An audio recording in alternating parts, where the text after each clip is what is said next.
So first of all, we're going to be having about a 10-minute Q&A at the end of the panel. So if you guys find that you have any questions that you would like answered, hang on to those. And also, it wouldn't be a Blizzard panel if we didn't bring Blizzard swag. So make sure you stick around for your free swag at the end of the show.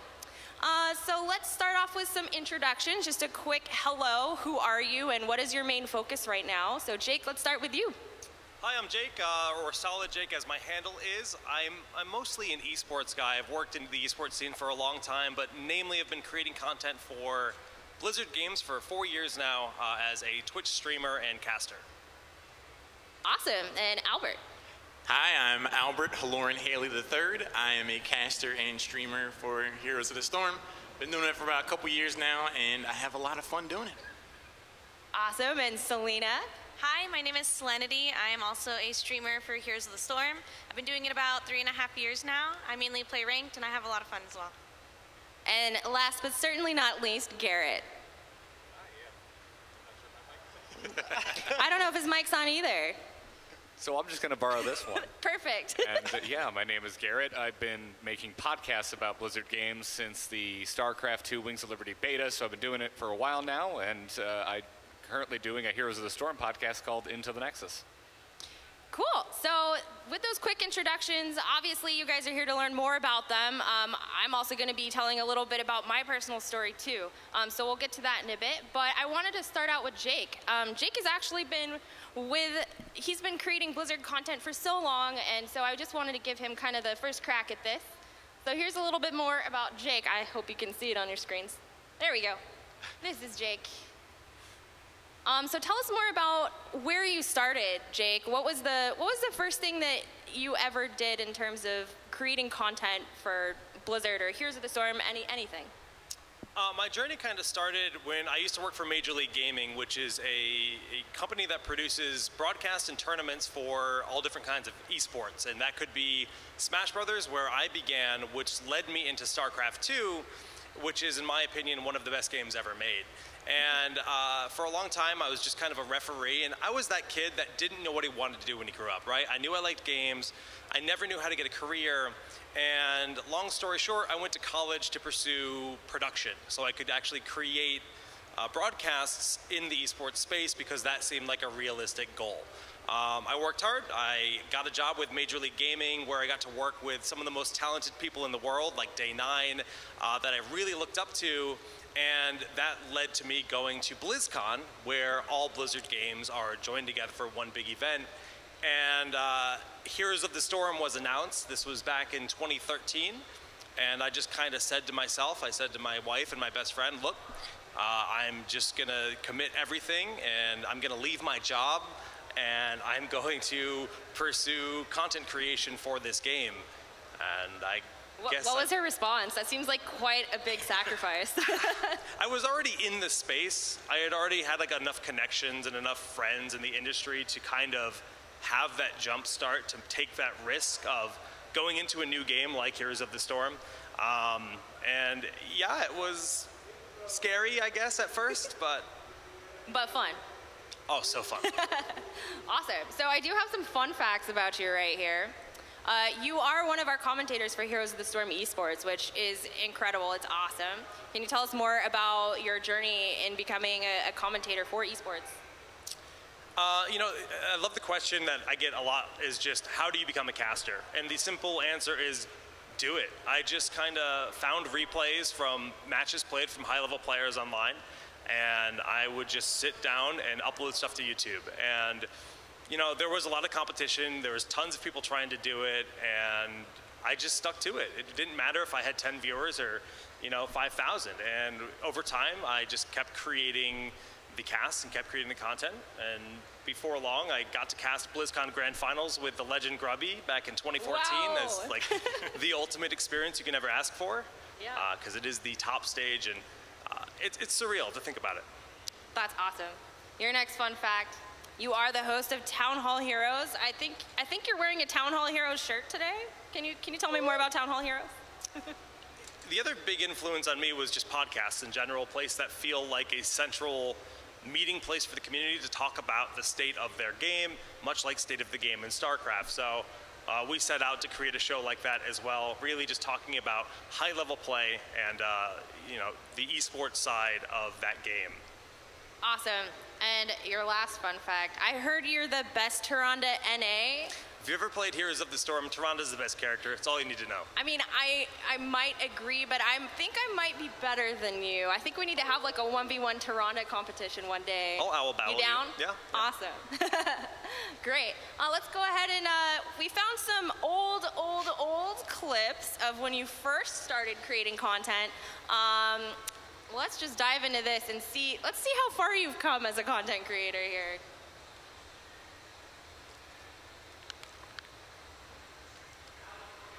I'll just preface this. It's a living room broadcast of a tournament. Can we turn the audio up on it? It'd be awesome. Well, since we don't have the audio, can you tell us what Kings of the Storm is? And was this the first thing that you ever did for Heroes of the Storm? So basically, everybody wants to know how to get to cast their own tournament, and you could seek for opportunities. I'm the opposite. I made my own tournaments. I said, you know what? I'm just going to go out. I'm going to create events. I'm going to get people to sign up. I'm going to promote it on my own accord, on the forums and everything. And that's what really jump-started my career. I moved in with my best friend, who was my co-commentator. So we made I left living with my wife, left New York City where I lived at the time. She moved back with her parents for just a year of sacrifice to pursue this. And we lived in the same house. We talked about the game. We lived and breathed the game together. And we created these tournaments where we were able to sit down and broadcast the game. And this is like early beta. Look at this Hero Select screen. I can't even believe it. And you got some really old names in there. Mad Timmy, Arthalon, Dreadnought, Soldier. That's crazy. Awesome. Cool. Well, let's go ahead and go down the line here. Albert, I want to talk to you about your journey. You most recently helped us out with Heroes of the Dorm, which, for those of you that don't know, Heroes of the Dorm is a really epic collegiate esports competition. It was so exciting to watch. It just happened just a couple weekends ago on May 12th, and Albert played a really huge role in helping us out there.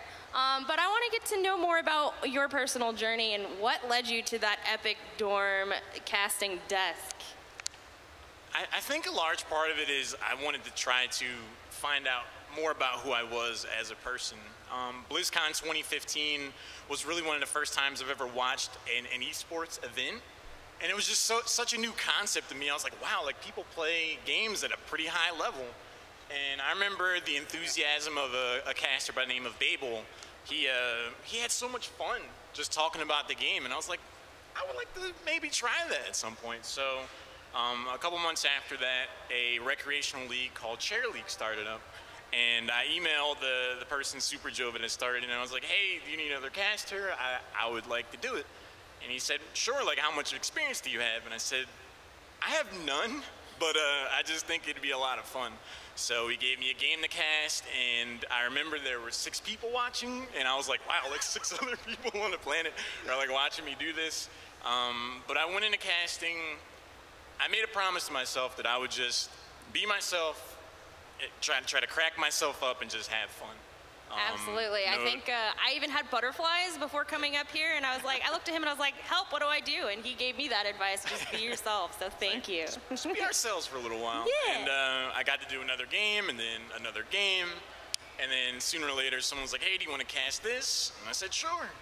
Like, you want to cast that? Okay. And like, it just snowballed to where I'm doing Heroes of the Dorm, and I'm like, how did I get here? But I've just tried to be the same person the whole time and just... Well, it's awesome. You totally knocked it out of the park with Dorm. I do have some fun facts here about you. Apparently, your first 900 games of Heroes of the Storm was against AI. I think that's pretty incredible for somebody that commentates esports, so tell me more about that. Well, Heroes of the Storm is my first MOBA. I never really played a game like that before. I never played any RTSs either. I played a little bit of StarCraft, Protoss.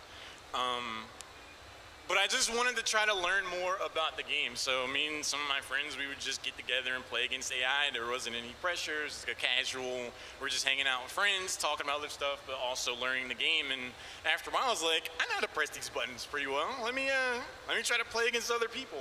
And that was kind of my foray into not only just like the esports concept in general, but just trying to become a better player. Absolutely. I know it's my favorite way to learn how to better handle the heroes that I'm trying to learn, because you can do it with friends. You're not sitting in try mode, so that's awesome. Your next fun fact: started streaming from your couch, and you use your TV as your monitor and your coffee table as your desk. Did that cause any back problems? It didn't. It was funny how it turned out. So I'm a big computer geek, so one of the things I've always wanted to do was create like this arcade kind of setup. So I have a 70-inch TV in my living room, and I got a wireless mouse and keyboard and a lift-top coffee table to act as my computer desk. So I would just play, I just play games like that. So when I started casting and streaming, I was like, well, this is the only computer setup that I have. So I just used that. And I used the laptop as like my second monitor, so I can look at Twitch chat and like control stuff as far as production goes. And people would come into my chat and be like, what are you doing on a couch? Like, how does that work? So like pretty much every stream, I'd have to turn the camera around and show them like, I'm on the couch for a reason. Like, I'm not just doing this for kicks. But that's when I started streaming and casting. That's how I played. Yeah, and I think even for your old school clip right here, I think we even have it. I think. Oops, hold on. I think we do have you casting from the couch. I can't. That was a game though. It was Solo Warrior Artanis, Butcher, Medivh, Tyrande, and Lunar. Carl. Oh no, Lunar. Close. Did I say Carl? Yeah, you did. I was like looking on the other team and Carl and like that. What? Oh, good. My bad. Did you just call Lunar Carl in this clip? I was trying to remember the name, and I was like, Carl. I don't know what made me think to say Carl, but that was one of the most organic and hilarious moments. I still watch that clip every now and again. I'm just like, how do people watch me do this? Like, it was just a really funny moment. Awesome. And we were talking about your couch and your TV. Is that setup that we see right there in that video? It is. It is the epic couch combo. All right, Selena, tell us more about your journey. Where did you come from? Why did you get into streaming? And tell us about yourself. Yeah, so I started streaming as a hobby, actually. I finished college, and transitioning out of college into corporate life was kind of tough, and you really needed to occupy yourself with just good hobbies and good friends. And I had already been playing a lot of video games, but it was kind of a solitary thing besides having people like in voice comms. And I always enjoyed watching other people play video games, so I gave it a shot myself. And it happened to be a lot of fun. I mean, I'd come home from work, I would just want to go turn on the stream, had a small community, it was great, we would play different things. I ended up playing a lot of heroes just because I really love it, and I'm addicted to playing ranked because I just like ranking up. So yeah, it kind of grew from that. Awesome. And just like everybody else, your fun facts. You once worked in a snake and spider phobia lab? That makes me freak out, just even saying that. I didn't even know that there were labs for helping people with those phobias. Can you help me? Can you tell me?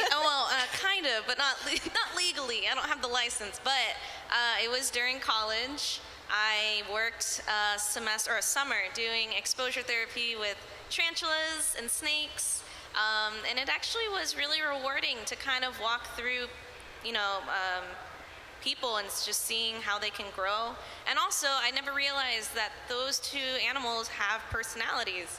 Like, I would never have known a tarantula has a personality, and they do. Nope. Same with I just snakes. learned that right now, thanks. so No, that's incredible. They have personalities. It's the weirdest thing. Wow, I'm shocked. But also beyond your snake and spider phobia lab, you also majored in psychology and you minored in criminology. That's a crazy gap to go from that to broadcasting full time. Tell me about that. Yeah, so those majors, I love them. If I could go back in time, I'd probably still do them again. And they actually do help with streaming more than you would think. So college itself, but also a lot of times that I had to do in psychology is kind of looking within, self-growth, and also understanding kind of the business model of how things work. Because I did research, I wrote research papers, I also did clinical studies, and I was able to kind of bring those two things together. So for instance, when you kind of branch streaming from hobby to career, a lot of times I used those skills that I already had to be able to reach out to sponsors, or to be able to do networking, or to be able to be personable, or understand if someone's coming into your channel, be able to see things from all kinds of different perspectives and be open-minded at all times to anybody's background. That's awesome. It sounds like it has definitely been helping you in your content creation journey, for sure. I agree, it did. Yeah? Okay, and here is your old school clip. It is Overwatch, which is awesome. Didn't you start streaming with Overwatch at the beginning? Yeah, I started streaming thinking I was going to be an Overwatch streamer. Overwatch wasn't announced yet, but I went to the BlizzCon, I saw it all, and I said, that's what I want to do. I made all of my alerts Overwatch themed, like everything was Overwatch themed, which is kind of funny because I love Heroes so much and I just didn't want to leave it even when Overwatch came out. But this clip is really early on. I'm still streaming from my living room in an older house, taking up literally the entire living room. My roommates couldn't come out of the room. Awesome, well, let's take a look. And when they did, it would frighten me because I wouldn't expect them, and then I just see them. He's so interested in the Sorry. bird, you guys. He saw the Bastion's bird, and this is what he's doing. He's trying to find it. He can't even hear the volume. Oh my god. That's my cat, Mew. It's a birdie.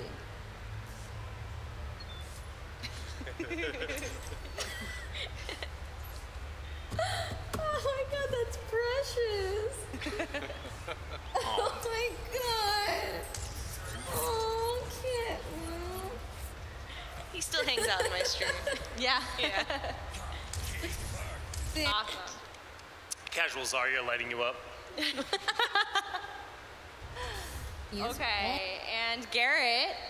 I'm not sure this mic. Hey, it's working. Oh, yay! Yay! Tell me more about your journey. We have here that you've been creating podcasts since 2010.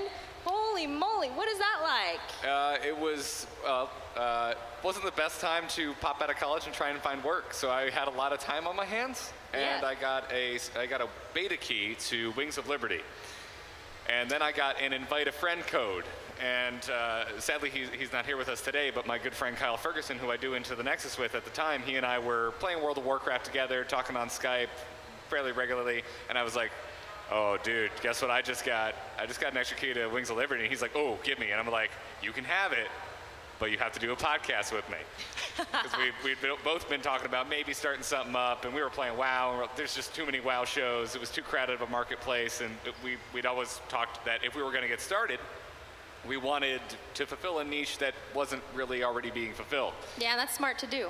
Yeah. So we kind of cut our teeth on StarCraft. I don't recommend you go and listen to the first episode. It was pretty bad. I'm gonna go back and listen to it now. I was actually using a broken Logitech headset that was held together with tape as my microphone. Yeah, it was pretty rough, but I learned a lot. Awesome. And you are a punk and ska connoisseur?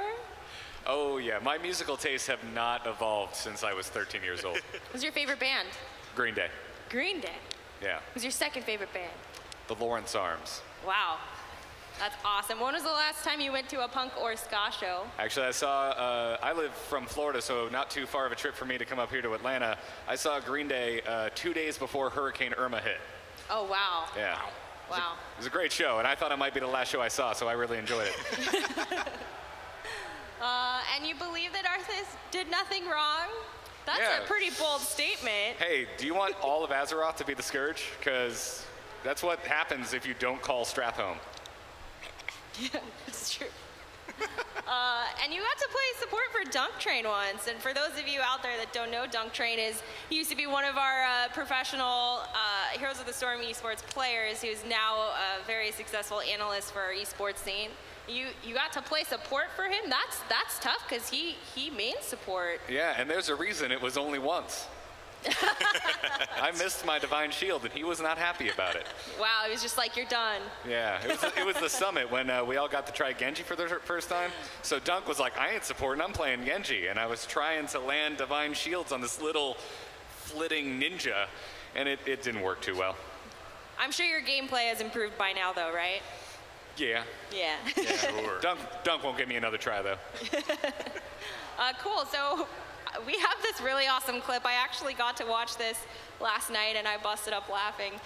Can you give us a little bit of history on this clip before I press play? It's the one with DJ Weed as your guest host. Oh yeah, this was just such a treat.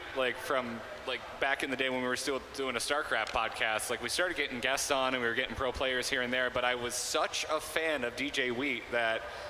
This is embarrassing because I look like an idiot, but it's also such a fond memory because I still am such a huge fan, and I couldn't believe that we got him to come on the show. And this one I would actually recommend you go and find and watch, especially since we're here at this general convention, because we spent a surprising amount of time talking to DJ Wheat about what comics and graphic novels he liked, and he actually introduced me to my favorite comic series ever in that episode. That's awesome. Well, let's take a look at how you introed DJ Wheat here. Hello and welcome back to the 154th episode of StarCast, the StarCraft podcast. I'm Garrett Weinzierl, and with me as always is Kyle Ferguson. Kyle, dude, it's another Thursday. We've been doing this for a while. How you doing? We've been at this for a bit. We got to be coming up on 3 years pretty soon. It's sometime in July, yeah. July, yeah. The third year of us doing this show. But had a nice long weekend, got out of town. First hot day here in Chicago, so I've seen outfits that would make Walmart employees blush. Well, you did live in this. You lived in Florida for 4 years, so. Yes, I've been to the South. Is the Walmart crowd in Chicago as bad as the Walmart crowd in Florida? Pretty much. I can't fathom how you gotta either have the front so tight, but the ass backs. They just. How all that skin just completely travels from the bottom all the way up the back and still has this giant, it's just, don't wear an open shirt in that case. Yeah, okay, all right. So it sounds like we're suffering from the same amount of crimes against fashion. Sure, yours are probably more sweaty down in Florida. Yes, but it's okay because then the sweat instantly crystallizes as you walk through into the 60 degree air conditioning of a Walmart. So anyway, that laughter you're hearing is our guest for the day. Hands down, it's wonderful when I get to say this, one of the most requested guests on the show. We always get emails like, oh, you should have this guy on, you should have that guy on. And by far, one of the most requested. Please welcome to the show for the first time, Marcus, better known as DJ Wheat Graham. Marcus, dude, welcome to the show. Thank you guys. I really appreciate it, and I hope I can live up to all the requests. I also want to say, congratulations! 150 episodes of anything is not easy to do, and this is coming from someone who has, breached that number before. So good for you guys, because getting together, a lot of people are like, all right, we're going to make a show. And then, episode 3 rolls around. They're like, man, this is really hard. And it's a lot of work. And you got to do all this and that. 5 years so later. good for you guys. I'm really honored to be on the program. Thanks, man. You're coming from someone who has even more episodes under their belt. That means a lot. So. Five years later, special. 5 years later, it's still pretty cool to get a compliment from DJ Wheat.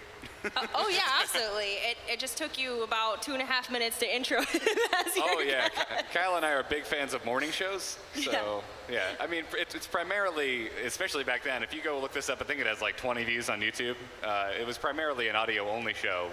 We kind of got drug into streaming because our hardcore viewers really wanted to watch us do it live.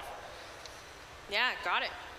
Well, now that I've thoroughly embarrassed all of you guys from your blast from the past clips, the reason why I was asked to moderate this panel today is I also had my beginnings in content creation, which ultimately ended up, I ended up working for Blizzard ultimately.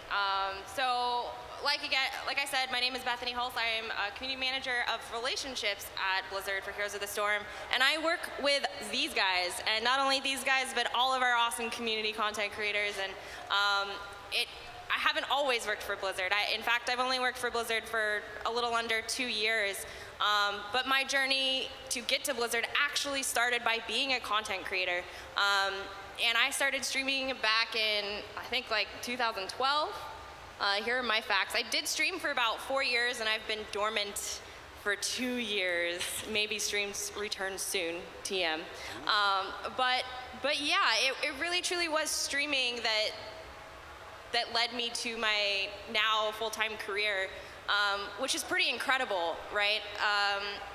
I remember the whole reason why I started streaming is because I have a background in musical theater, and when I moved away from home and moved down to Los Angeles, I'm originally from Oregon, I didn't really have a creative outlet, but I loved playing video games. I've been playing WoW since vanilla, which it's way back in the day, 2004. Oh yeah, we got a vanilla WoW friend.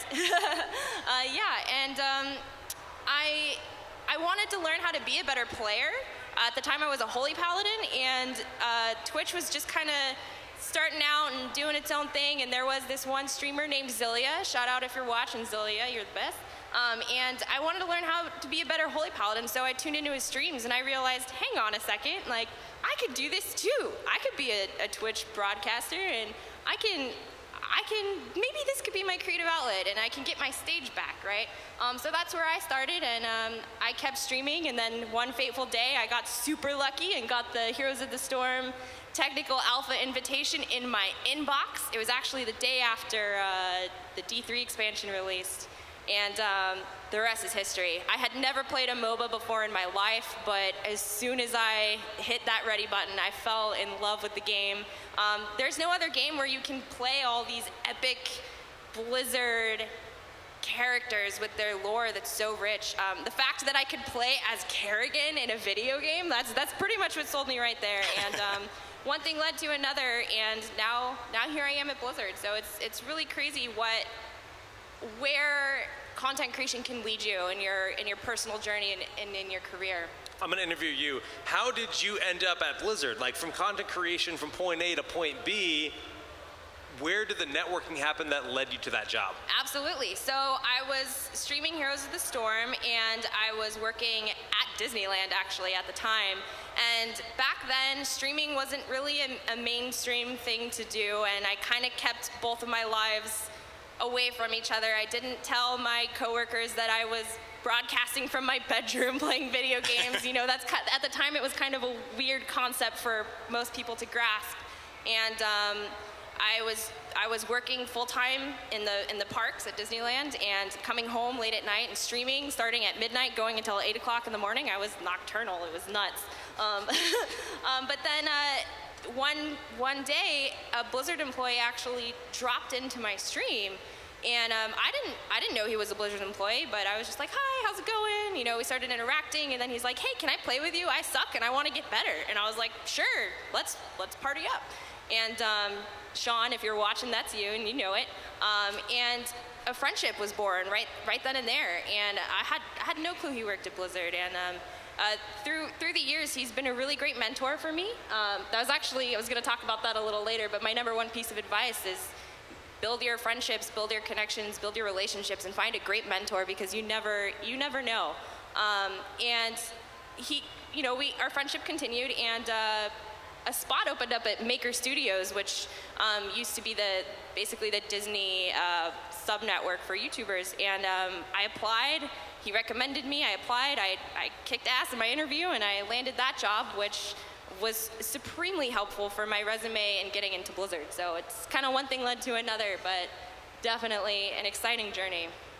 But yeah, thanks for that question. But yeah, my fun facts, I have 15 years of musical theater experience. I mentioned that a bit ago. I turned to Twitch as my creative outlet. So also, obviously, I'm a really big Disney nerd. I just talked about that. I dare any one of you to come up to me and ask me some piece of Disney trivia, and I bet I will get it right. And I grew up playing Ultima Online. I've been a nerd my whole life. I played with my dad. And I played a bard, and it was so much fun, and that's what led me to WoW, which led me to all of this. So, oh God, I'm not excited for this next part. Yes. Okay, I'm just gonna push play. Buggers. Well, oh, Ragni has mail. Run, Ragni, run! Run, Ragni! Ragni! Run like a wing. Wee. Oh my gosh! Oh my gosh! What happened? I apparently still have stuff in my mail. That's nice. I like that sign you have on your back. That's gangster. Yeah, you know what it's from? No. The Cataclysm event. I didn't do the Cataclysm event. I didn't play. They deleted the item unless you still had it equipped. And if I take it off of Ragni, I will never get it back. Don't ever take it off. It's never coming off. Like, seriously. Yeah, Look at Ragni. He's so badass. He's got his ghostly mantle. He's got a lovely black dress. He has his deckhand shirt. He's a big Pirates fan. He has his ragged leather bracers because his name is Ragni, so he has to have something ragged. He has a Forsaken dagger because he is Forsaken. He's a red rose because he's a hopeless romantic. And his sewing gloves, he enjoys sewing. He does that in his off time when he's not my bank vault. He has some zombie skin leggings because, you know, zombies. Grizzled boots. I don't remember getting those for him. Did he upgrade this year? Ragni, what have you been doing while I've not been playing? Getting green boots. I didn't okay that. Seal of Sylvanas because he needs to show his dedication to the queen. And a gold wedding band because he was once married. Either that or he stole it off of some dead girl's corpse. All right. Yes, that is Ragni. Plus, he has his Doomsday sign on. That was epic. Do you see his Doomsday sign? Let's look at his robes. I do see that, yeah. He has so much character. Ragni has the most character than any other character in the World of Warcraft. I'm so convinced. So convinced. He doesn't even have his mount skill. He's only level 31. And he only got level 31 because... He can get that now. He can get mount. No, he likes running. That's how he gets his exercise. That's how he keeps leaner. He likes to sprint. That's how he stays Org. so skinny. Yes, skinny he likes to sprint around Org. Okay, enough of Ragni. Let's get back to Lashes. Yeah, so I think I had just logged on to my bank alt randomly. But yeah, it shows you where I started. I did start with WoW as my first game that I ever streamed, and now I'm here. So yeah, okay, well now that I've thoroughly embarrassed all of us, I do want to move into some questions for you guys that I feel are really important to kind of dive into. Why streaming? What really brought you guys into the streaming world, and what about streaming attracted you in the first place? I'll start. I mean, I'm from Connecticut. I'm born and raised there, and when it comes to gaming and esports and stuff, Connecticut is not a place that's really conducive to that, right? I really did not have the ability to relocate because of my wife's business. And I really still wanted to make sure I could be involved in esports in some capacity. So it came down to the fact that it's like, okay, well, I have to be a streamer, I have to be a content creator because I can do that from home. And it's already something I was passionate about, right? I love games, I love talking about games, and it just made sense. Awesome. What about for you guys? For me, streaming was very much a personal endeavor along with casting. Growing up, I was pretty outgoing, but as I got older, I became a much more introverted and kind of a hermit in a lot of ways. And I wasn't really happy with that. And I wanted to find a way to be more socially expressive. So I said to myself, all right, anytime I cast or stream, I'm just going to be myself. And people can laugh at me or not, but I'll just be happy with the idea that I was myself. And turns out people kind of liked it, and I was like, okay, cool. So I just kind of kept doing it, and it's given me a lot of confidence. Being able to find some measure of success in just being who I naturally am has enriched my life outside of just streaming. Like, I just feel better about myself as a person, so I just continue to do it. That's awesome. So I think for me, gaming's kind of always been a social thing. Growing up, I played a lot of video games with my brother, and sometimes my sister too, out in the living room. So after dinner, we would beg the parents, can we use the TV? We really want to play these video games. I think we did PlayStation back in the day. So it was always something very social, and even though I gamed a lot on my own, I had the most fun when I was with others, whether we were watching each other play or playing together. So to me, streaming, it kind of was obvious. It was, there's so many moments in video games, in all kinds of video games, that are just so memorable that you want to share with other people. And what better way if you're literally sharing it all together at the same time? It's something really magical that's kind of what drew me in to start. Yeah. I'm very much in the same kind of camp because I started so shortly after graduating from college. But while I was living in college, it was Wrath of the Lich King era World of Warcraft, so it was hardcore. Everyone in our house, all of my roommates, we all played together, and so gaming was such a social experience for me that when college was over and we were all scattered to the wind, I wanted to keep that social aspect. I wanted to have to kind of recapture those conversations that, whether it was in college and it was, around our couch, or even going back to like grade school, talking around like the picnic table about what Pokemon you caught that weekend. I just wanted to keep that going so bad. And when StarCraft 2 was coming down the line and I got into the beta so early, it just seemed like a no-brainer that this was going to be the next kind of creative leap for me. Yeah. And, along with streaming, I'm sure when you all first started, and I know especially when I first started, I ran into things that I necessarily didn't expect.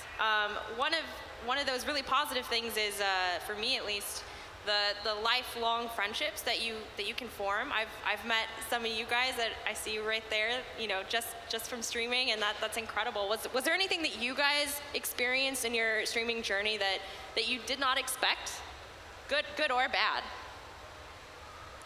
Yeah, and to kind of talk about those lifelong friendships that you've made, Bethany, the same thing. Like when I started the first show with I'm going to keep referencing Kyle. We'd only been talking for a few months and playing WoW together, and now, he's the witness. His signature is on my wedding certificate. He flew out to Florida, and there's a photo of us signing our papers, and he's there, and he's like a brother now.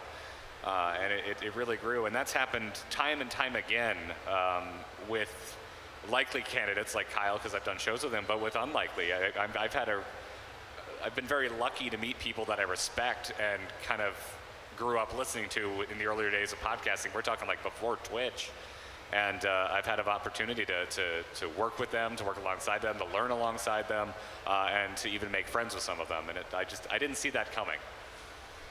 I really just didn't expect for the internet to be as nice as they can be sometimes.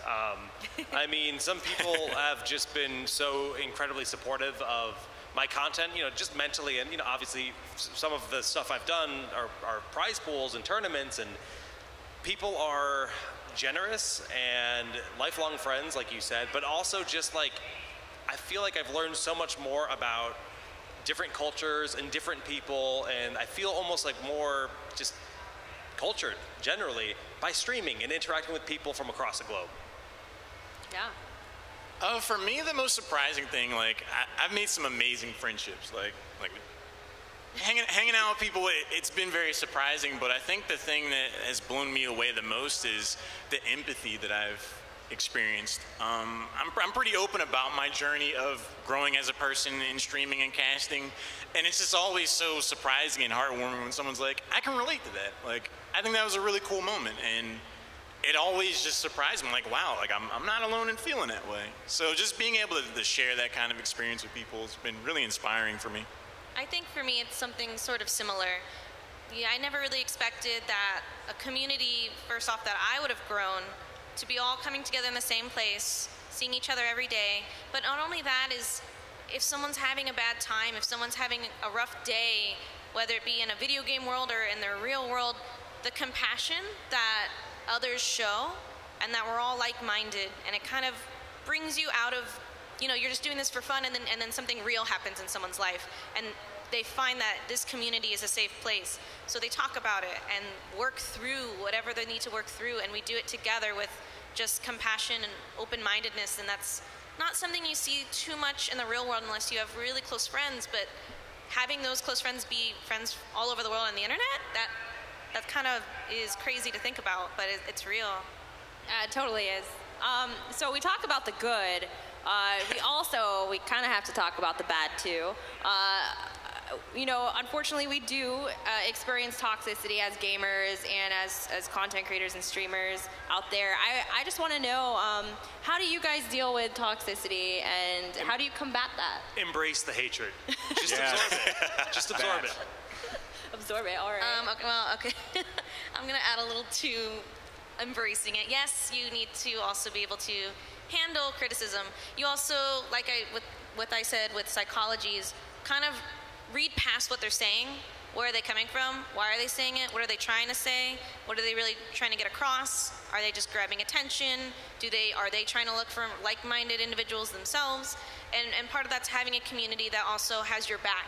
So the more you grow, the faster your chat is going to go, and sometimes you won't be able to see the things. That's why you have good mods, good friends, to be able to, if someone comes into your channel with toxicity, maybe doesn't understand what's going on, your community can explain it to them, maybe change their mind, maybe make them tone it down a little bit. Maybe they just were having a really bad day. There's been a time where they've come out and apologized, just straight out, and said, oh, you know what, you guys are right, I apologize for this, I didn't see it that way, I'm going to take this forward. And that's kind of something good that can come out of toxicity. Yeah, and you kind of touched on the fact that you have your viewers and your community that you've built that's also there to help you, support you and to help combat that as well. And I think that's something really cool is the ability that you guys have to build your own communities out of your audience, which is something special, right?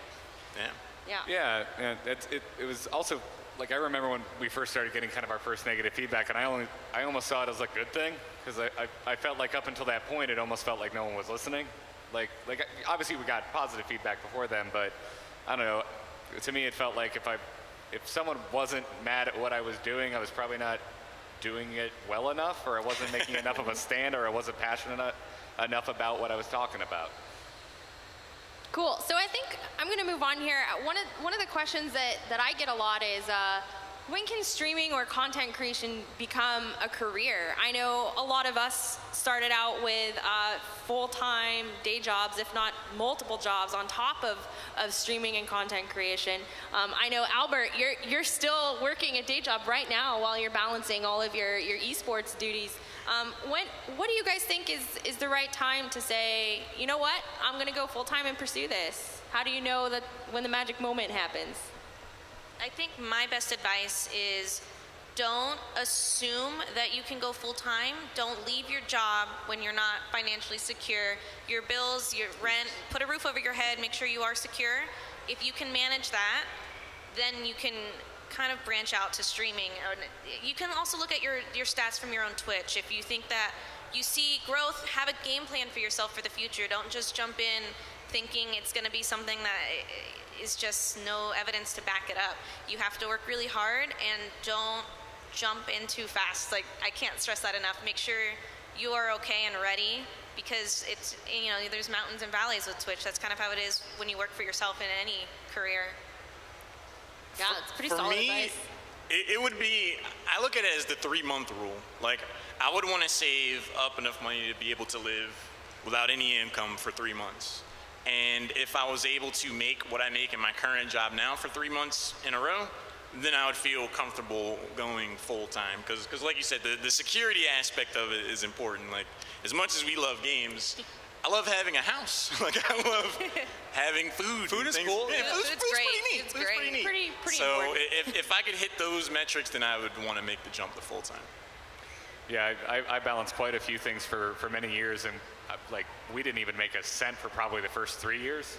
Like, it was a while before we found any way to monetize what we were doing. But in that time, I had, kind of like you, Selenityy, it felt like all of these random, almost disparate talents that I wasn't sure how to put them all together. And so I just kind of didn't, but I still found a way to put it together, because I was doing the podcast, and I went to school for art. So I was working my day job as a graphic designer. And so one day I was like, what if I just make a portfolio website, and at the end of the show, and I'm like, hey everybody, follow me on Twitter, also mention that I have a portfolio site. And then suddenly I was getting clients that were listeners that liked my stuff and wanted to work with me. And that in tandem with starting to monetize the shows and the content we were creating, eventually it got to that point, very much like you, I was looking at, well, what am I making on my day job? Clearly that's enough to get me by.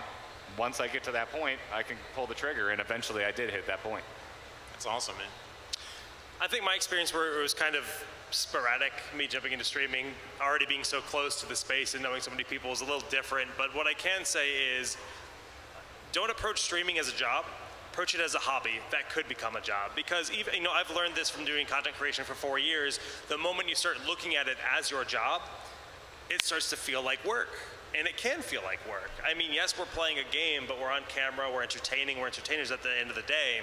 And just always look at it as a hobby, as a passion first. So start there. Start with the simple, I want to play games, commit to a schedule, but don't grind too hard as a job. It really can be a trap. Absolutely, I second that entirely.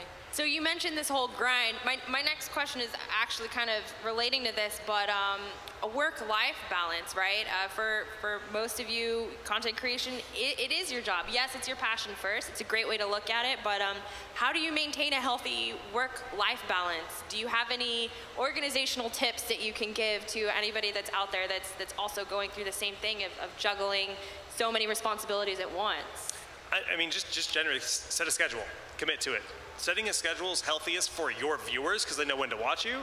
And if you spread yourself too thin, you're going to burn out, like 100%. For me, I make specific periods of time to just rest. I did Heroes of the Dorm this year, and my job was amazingly cool in that they allowed me to work remotely full-time. So during shoot days, I would wake up about 6:30 or 7, work for about 4 or 5 hours, then go to the studio to cast for, like 8 hours or so, as far as rehearsals and stuff goes. And then I would get done at about 10 or 11 and then go back to my hotel and work for a few more hours. And I was pretty tired by the end of the week, but I just told myself, like, I love doing this. I love casting, I love streaming, and I do enjoy my job, so I just try to find the things that I enjoy about it, but I'm also very specific about finding me time to just recharge. I think something for me a lot was balancing friends and family with streaming, because I was working full-time. I'd go home and I'd just want to stream. And sometimes friends and family don't really understand that. So something that, Jake touched on is having a schedule. It really matters, because not only can you have your viewers know when you're coming live, but if you want to have friends to hang out with that are only available at certain times, well, make your schedule around that. Or tell them your schedule and your friends know that, oh, okay, after 10 p.m., we're always down to hang out. And that can kind of be some downtime offline for you to kind of gather yourself again, because you never just want to pump out streaming. You want to be able to kind of experience everything. And with family, I was fortunate enough that if you explain it to them and they see the passion, my parents were, as long as I was happy, and still give them a call or tell them what I'm doing. They'll watch me sometimes from time to time. They might be watching this right now. It took some time for friends and family to kind of understand, but your good friends will still be there, and your family will still understand, even if it takes a little bit longer for some of you. But it's still something that having a schedule just really helps with time management. Yeah, I mean, you and I, we just had to schedule a time to play last weekend, because we were like, what the heck, we never get to play Heroes together. Let's check our schedules. So yeah, that's exactly how it happened. It was great.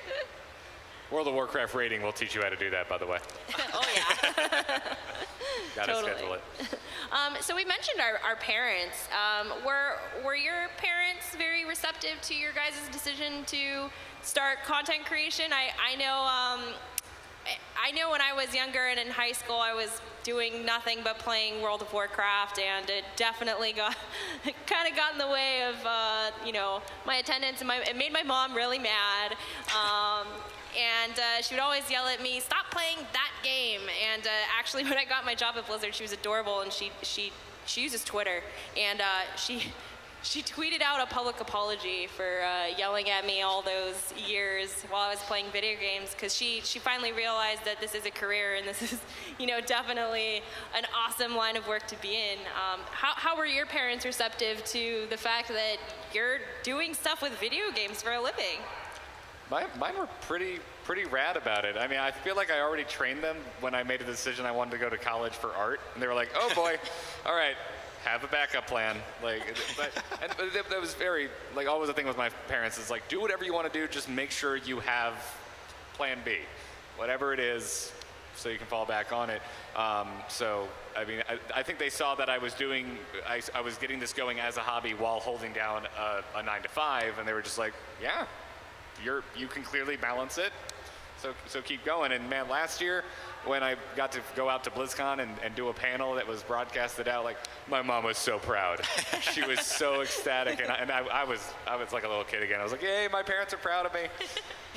I think for me, it definitely is. My parents were very much, as long as your grades are good, when I was younger, and they didn't like me up in my room all this time by myself, so I would bring a laptop down when I was in college. When I'd come see them just for the holidays, they're like, "You're always in your room. You're always playing this game," which was wow. And I brought my laptop down to the living room actually, which was kind of like streaming if you think about it. I would be playing the game, interacting with everything, doing the dungeon, but then still like talking and looking to my family and being like, "No, I'm here. I'm like present." But I also really need to finish this quest line. It was training you to be a streamer. I have dailies. I don't understand what you don't understand. But then when in college, my parents were like, you need to be able to still have good grades and have, you know, a living for yourself. And as long as those two things were good, they didn't mind anything I did. So they were completely supportive because I always had a game plan for myself. And then if I ever did really long streams, or my parents didn't really understand why I wanted to stream every day, and I was like, I want to do it every day. My mom would constantly just be like, why do you like it? Why does it have to be so long? She was trying to kind of understand it, and I was just so like, it was a hobby. I loved it. I loved doing it. And I kind of tried to relate it to her hobbies and say like, don't you get excited to do this and this every day? And so it just kind of worked itself out with communication. I don't think my parents really got what it meant when I told them, like, hey, you know, I talk about games in these tournaments and stuff. And they're like, okay, cool. But then when I told them that I was going to California last year, they're like, wait, like, you're going to California to talk about a game. So when they finally started watching it, if you could know less than nothing about Heroes, that would be my parents. But they just tune in and watch it and they're like super proud of me. I got to do an ESPN, like 5-minute thing about Heroes of the Dorm this year, and my dad, like, to this day, he's just like, it's so cool that you're on ESPN, and like, my parents would tell my aunts and uncles, and they don't know anything about the game, but they're just excited that I'm doing stuff like that. Yeah. I'm like the weird guy because I was that kid that played too much World of Warcraft, 16 hours a day, wake up, literally no chair, my bed was my chair. So I just lived in my bed. Sloth creature, just a terrible human. And when I decided that I was going to go to college a little bit later, around 20 years old, my parents were scared about that. They were like, wait, you barely graduated high school. You want to go to college in New York City? That is expensive. They were worried.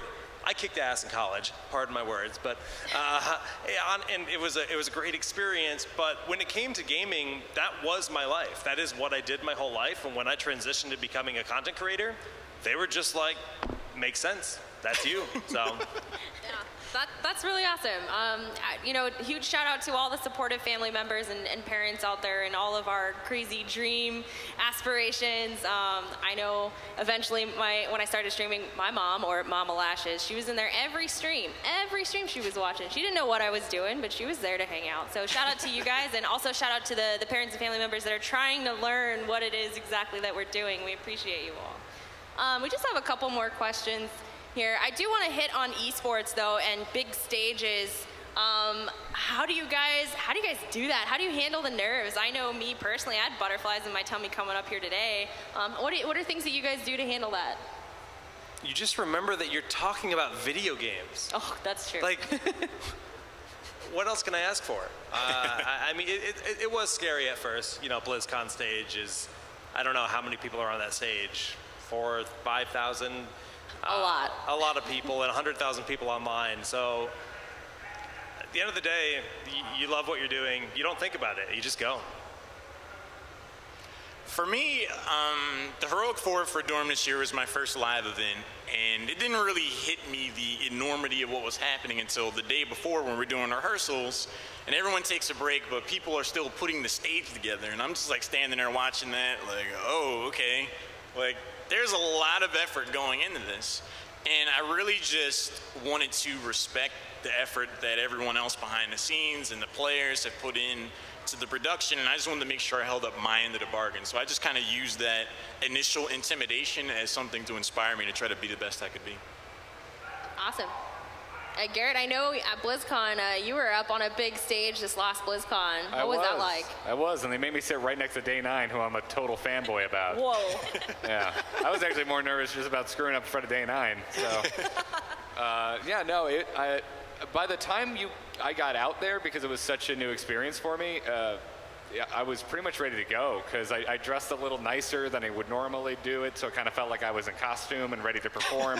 And then they took me backstage and they throw me in like this makeup chair, and I've never gone through that. So by the end of that, I was just like, okay, I guess I'm prepared for the stage now. So, but I'm lucky enough that the few times I have been on stage, it's been with a group of people like all of these fine folks, and so for me, it's always you have to do good because you want to make everyone else that you're up on the stage with look good. Cool. Selena, you have anything to add? I've been on the stage doing mainly streaming, and that's kind of, well, your attention's on the game and on the chat, so it's a lot easier. But I also did, theater and musical theater all through high school, so I guess I'm just kind of used to it. It's not so daunting. Of course, you still get a little nervous because you want people to have a good time. But in the end of the day, you're talking about something that they're interested in too, so it's kind of useful. Yeah. So I have one last question for you guys. How has working with Blizzard impacted your career or your life? If it has. I would hope that it has. That's a hard question to answer because it's huge.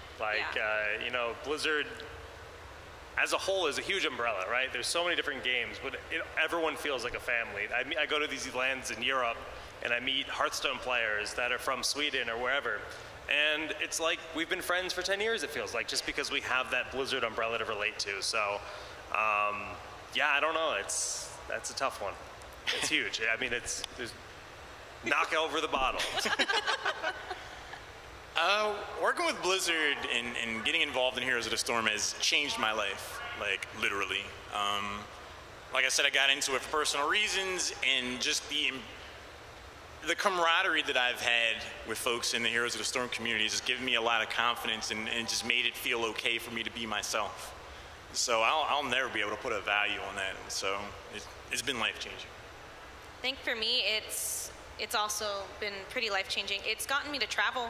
I mean, Blizzard took me to Germany. That is awesome. I went to Gamescom in Germany. I streamed at BlizzCon last year, which was a dream come true. I mean, all the BlizzCons I've gone to in the past would have never thought one day Blizzard would fly me there to stream there on my favorite game, and that's amazing. It's helped me just grow my channel a lot. I'm a streamer for Team Dignitas.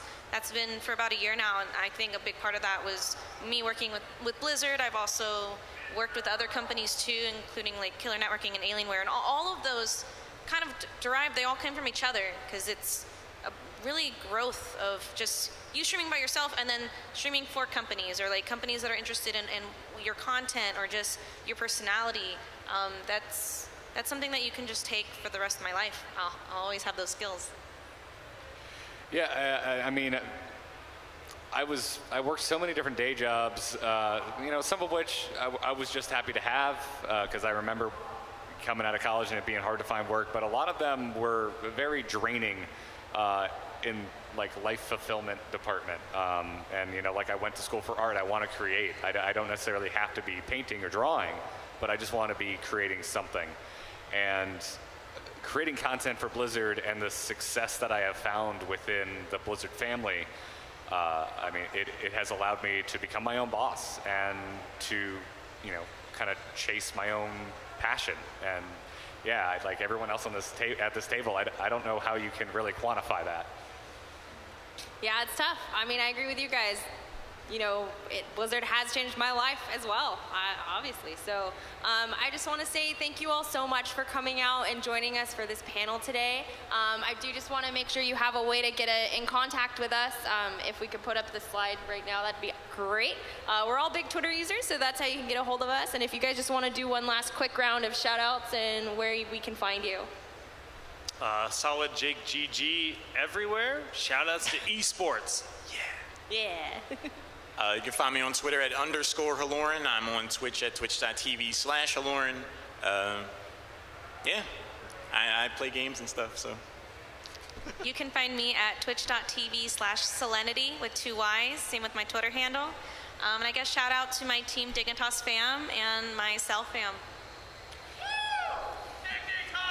Yeah, Dignitas guy, you're awesome. I'm Garrett Art on Twitter. amove.tv is the website. If you like Heroes of the Storm, if you like Hearthstone, we have a lot of content over there for you. Awesome. Well, thank you so much to MomoCon, and thank you to my panelists. You guys are all awesome. I'm sure we could talk about all these questions for days, but we do have to wrap it up here. Like I said at the beginning, we do have some awesome Heroes of the Storm swag for you on your way out, so make sure you grab some, and we will see you guys in the Nexus.